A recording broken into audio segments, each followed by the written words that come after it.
Hello दोस्तों, मैं हूं श्रीकांत और इस लेक्चर में देखेंगे लेवी ऑफ इनकम टैक्स क्या होता है। ठीक है। Income tax is a tax levied on the total income of previous year. अभी प्रीवियस ईयर क्या होता है ये भी डिफाइन किया हुआ है, आगे टॉपिक में आगे कवर हो गया ये। ठीक है। प्रीवियस ईयर का मतलब हो गया पिछले साल, ऐसा समझ लीजिए। ऑफ एवरी पर्सन, सेक्शन 4 में दिया हुआ। ठीक है। अब क्या बोलता है, पर्सन इंक्लूड एन इंडिविजुअल, एक इंडिविजुअल या Hindu undivided family, HUF, association of person और body of individual, a firm और अ कंपनी एक्सेट्रा। यहाँ पे एक्सेट्रा जोड़ दिया गया है ताकि और भी लोगों को कवर किया जा सकता है। अभी पर्सन का मतलब क्या होता है, अभी क्या बोला है कि इनकम टैक्स किसके ऊपर लगाया जाता है, total income of previous year of every person. ठीक है। अभी क्या होता है, total income and tax payable, ये क्या होता है। ठीक है। Income tax is levied on SSC total income. जो एसएससी होता है, अब एसएससी क्या होता है, एसएससी पर्सन होता है। जैसे ये सारे सब एसएससी हो गए, मतलब individual, HUF, association of persons, body of, ये सब एसएससी हो गया। ठीक है।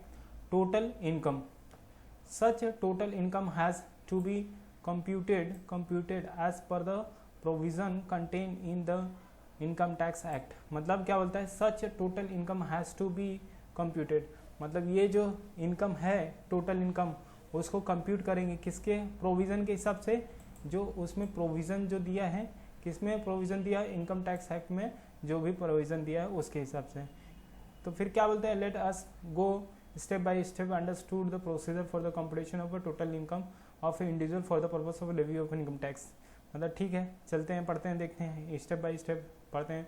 क्या बोलते हैं, पहले सबसे पहले क्या होता है, डिटर्मिनेशन ऑफ रेसिडेंशियल स्टेटस। कभी भी जब भी टोटल इनकम कंप्यूट करने जाएंगे तभी residential status of a person has to be determine to ascertain which income is included in computing the total income and the residential status as per the Income Tax Act 1961 can be classified as under। ये कैसे classify किया जाएगा, अब residential status को कैसे classify किया जाता है, residential status under the income tax act 1961। अभी क्या बोलते हैं, रेसिडेंट कौन होता है, एक तो रेसिडेंट होते हैं, तो रेसिडेंट में कौन कौन से आते हैं, resident and ordinary resident but not ordinary. Resident है तो लेकिन ऑर्डिनरी नहीं है, साधारण नहीं है। ठीक है। जो साधारण नहीं है उसको डीम टू बी रेसिडेंट मान लिया जाता है।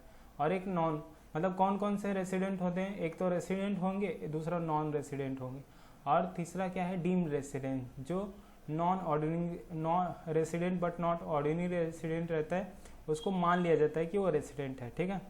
अब यहाँ पे उसके बाद क्या बोला है कि in case of an individual the durations for which he is present in India determines his residential status. मतलब इंडिविजुअल के केस में क्या होता है कि वो इंडिया में कितने ड्यूरेशन के लिए, कितने पीरियड के लिए he is present in India में कितने दिन रहा है, उस हिसाब से डिटरमाइन करेंगे residential status based on the time spend by him. मतलब कितना टाइम उसने इंडिया में स्पेंड किया है। ठीक है। He may be a resident and ordinary resident, B resident but not ordinary resident, और सी और नॉन रेसिडेंट। मतलब ये कुछ भी हो सकता है, इसके मतलब टाइम स्पेंड के हिसाब से पता चलेगा कि ये रेसिडेंट है या नॉन रेसिडेंट है। ठीक है। तो क्या बोलते हैं, the residential status of a person determine the tax liability of A income. For example the income earn and received outside India will not taxable in hands of a non resident but will be taxable in case of resident and ordinary resident. मतलब क्या बोलता है कि अगर residential status determine पता चलेगी तभी सामने वाले की उसके इनकम के ऊपर टैक्स लगेगा। एग्जाम्पल में कैसे दिया है, इनकम अगर कोई अर्न करता है, ठीक है, इनकम अर्न करता है इंडिया में एंड रिसीव्ड आउटसाइड इंडिया, चाहे इनकम अर्न करता है आउटसाइड इंडिया में और रिसीव्ड भी आउटसाइड इंडिया में करता है, will not be taxable in the hands of non resident. अगर कोई एनआरआई है जो बाहरी कमाता है, बाहरी रिसीव करता है, उस केस में आप क्या उसको टैक्स लगाओगे, ठीक है। The concept of deemed resident क्या बोलता है, the concept of deemed resident introduced by the finance act 2020 has been the discuss in the chapter 2। A deemed resident is always resident but not ordinary resident in India, ठीक है। अभी क्या बोलता है, deemed resident जो है always resident होता है बट नॉट ऑर्डिनरी, सबके जैसा नहीं होगा, ठीक है। स्टेप 2 में क्या बोलता है, clarification of income under different head,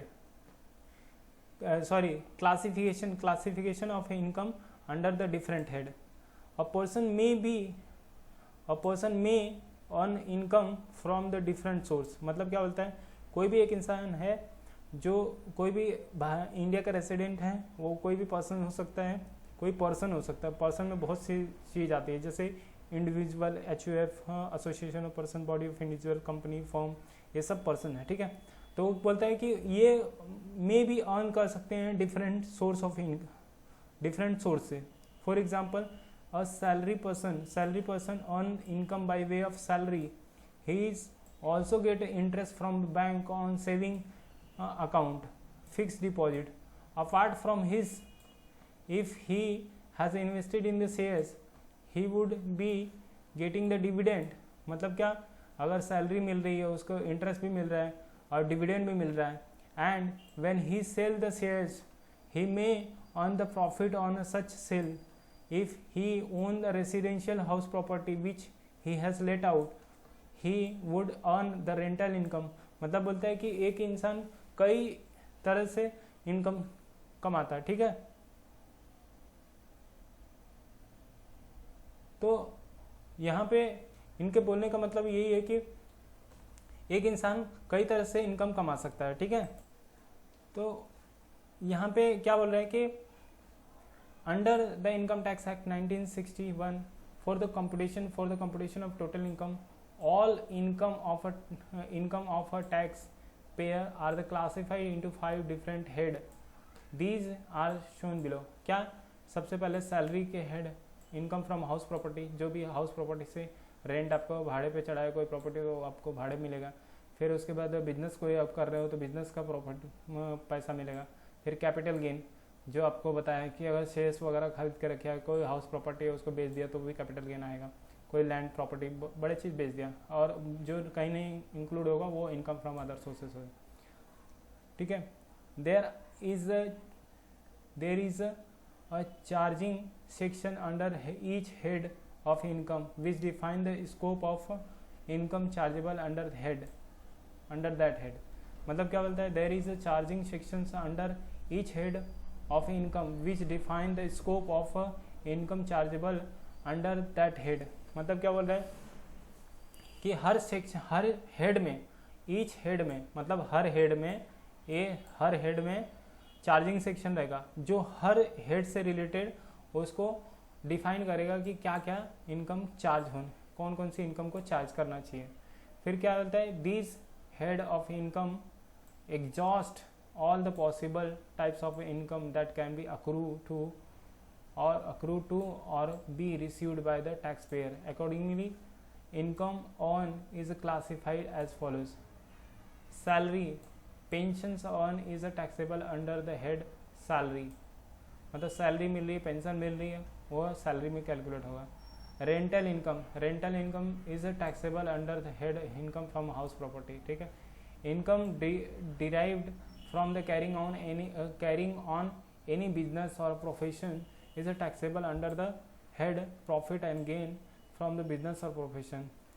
उसके बाद profit from the sale of a capital assets like land is taxable under the capital gain. मतलब कोई आपने जमीन बेच दी है, कोई प्लॉट, लैंड का प्लॉट बेच दिया है, उससे जो प्रॉफिट हुआ कैपिटल गेन हो गया। The fifth head of income is residuary का मतलब जो बचा खुचा रहता है, ठीक है। The income which is chargeable to tax but not taxable under the first four head will be taxed under the head income from other sources. ठीक है, the taxpayer has to classify the income on under the relevant head of income. फिर उसके बाद बोलते हैं कि computation of income under each head, यहाँ पे कंप्यूट की जाएगी इनकम हर हेड की. ठीक है, वही चीज़ यहाँ पे दिया. एक्सेप्शन क्या दिया है, there are the certain income which are wholly exempt from the income tax, जैसे कि agriculture income. These income have to be excluded and will not part of the total income, मतलब ये टोटल इनकम का part नहीं होगी. ठीक है, उसके बाद क्या बोलते हैं, also some income which are the partially exempt, मतलब कुछ ऐसी इनकम हो सकती है जो आधा तो एग्जम्प्ट है, मतलब जिस पे टैक्स नहीं लगेगा, लेकिन कुछ मतलब थोड़ा और वो बाकी पे टैक्स लग सकता है. Exempt from the income tax is that house rent allowances. House rent allowances जो सैलरी वालों को मिलता है उसमें कुछ पार्ट उसका एग्जम्प्ट होता है, कुछ पार्ट उसका टैक्सेबल होता है. वैसे एजुकेशन अलाउंसेस है. These income are excluded only to the extent the limit specified in the act. The balance income over and above prescribed exemptions limit would be enter the computation of a total income and have classified under the relevant head of income. For the detail refer the chapter 3 income which do not part of the total income. ठीक है, तो यहाँ पे ये ख़त्म होता है. फिर डिडक्शंस. डिडक्शन क्या होता है, there are deductions and allowances prescribed under each head of a income. For example, while calculating the income from the house property, municipal tax and interest on a loan are allowed as a deductions. Similarly, the deduction and allowances are the prescribed under the head of income. These deductions etc. have to be considered before arriving at net income chargeable under the head. For the detail refer the chapter 7 deduction from gross total. ये पूरा को पूरा detail में पढ़ेंगे. फिर उसके बाद clubbing of income होता है जो मैंने शॉर्ट में बताया है, लेकिन फिर भी यहाँ पे शॉर्ट समरी ब्रीफ में थोड़ा जाते हैं, डिटेल में नहीं जाते हैं, ब्रीफ में जाते हैं. Clubbing of income of a spouse minor child. In case of individual, income tax is levied on the slab system on the total income. The tax system is progressive as the income increase, the applicable rate of taxes increase. मतलब tax system progressive rate पे है ना, progressive है, मतलब tax income अगर बढ़ेगी तो आपका टैक्स रेट बढ़ेगा.